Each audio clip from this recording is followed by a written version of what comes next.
বা আমার বোন কোনোদিনও বাবার ব্যবসাটাকে এগিয়ে নিয়ে যান। স্টার বা সুপারস্টার হলেই হয় না, মানে বাড়ির সাধারণ মধ্যবিত্ত পরিবারও তারাও হয়তো সময়ের মধ্যে অর্ধেকটা সময় অন্য কিছু থাকে। নমস্কার, এই সময় অনলাইনে আপনাদের স্বাগত। এই মুহূর্তে আমার সঙ্গে রয়েছেন অভিনেতা দেব। কেমন আছো? ভালো আছি, তুমি ভালো আছো? হ্যাঁ, খুব ভালো আছি।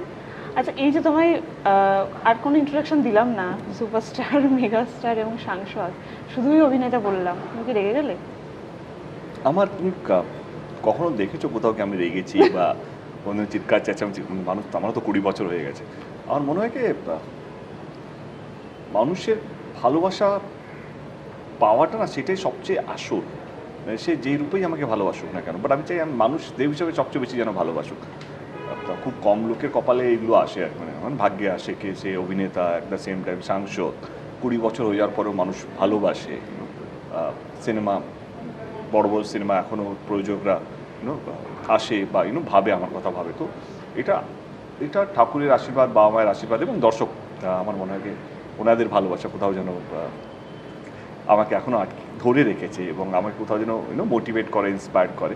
তো অভিনেতা না এমন একটা শব্দ যেটা আমি হতে চাই, বাট আমি জানি না কতটা হতে পেরেছি আর কি। সেটার জন্যই তো লড়াই এতটা, তাই না? শুধু অভিনেতা নয়, শুধু শুধু অভিনেতা হওয়াটাও ভুল হবে। যখন আমি অন্য ভাষার ছবিগুলো দেখি, তারা যেভাবে রমরমিয়ে যে অভিনেতাদেরকে চিনতামই না আমরা কিছু বছর আগেও, সাউথের যদি কথার কথা বলি, তারা যেভাবে ন্যাশনাল হয়েছে, তারা যেভাবে ঘরে ঘরে, মানে পুরো দেশের ঘরে ঘরে পৌঁছে গেছে, আমারও স্বপ্ন এটাই কি আমরা শুধু আমি আমার কথা বলবো না, বাংলা ছবিও যেন সেরকমভাবে ঘরে ঘরে ভারতবর্ষে যেন পৌঁছতে পারে। সেই লড়াইটা, সেইটা আর শুধু অভিনেতা লড়াই নয় আমার। হ্যাঁ ছিল, মানে কিছু বছর আমি যদি শুরু করি, যদি সাঁঝবাতি, বুনোহাস, কিছুটা কবির, কিছুটা ওই টেক্কা, তখন অব্দি আমার মনে হচ্ছিল কি তখন সাবজেক্ট সিলেকশন করার সময় অভিনেতা সত্তাটাই যেন প্রধান হয় বা ইম্পর্টেন্স যেন পায়, সেইভাবে আমি সিলেক্ট করতাম আর কি সাবজেক্টগুলো। কি না, দেবকে অভিনেতা হিসেবে একটু এগিয়ে রাখতে হবে, মোর দেন স্টার, মোর দেন সুপার।